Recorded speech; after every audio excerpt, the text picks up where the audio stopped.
Hey guys, and welcome back to the Laws of Physio YouTube page.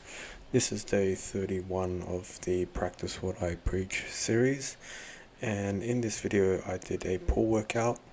Kept it pretty light because I felt kind of stuffed from the other workouts, and if I sound like I got a bit of a lisp today, it's because I've got my retainers in because it is late and I'm about to knock out, but I gotta get this voiceover done for you guys. So yeah, fun times. What do I want to talk about today? So today I just want to talk about cognitive behavioral therapy.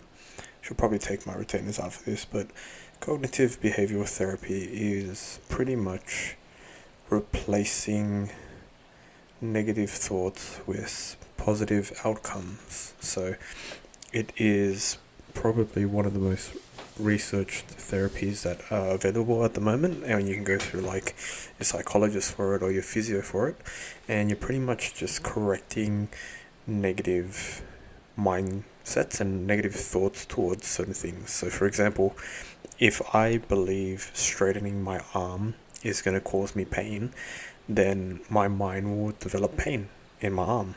And that's just how your body works. Your mind is a lot more powerful than you think it is. So if you can pretty much convince yourself by repeating certain things, so straightening my arm may cause pain, but it may not cause pain. Straightening my arm will not cause pain. Pain will not limit my ability to do X, Y, and Z.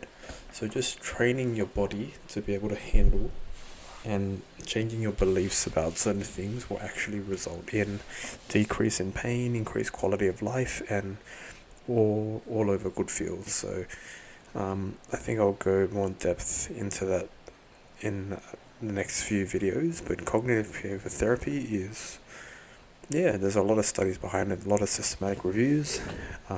So it is probably one of the best things you can do for yourself right now.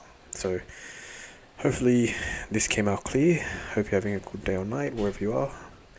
Stay safe, and I'll see you guys soon.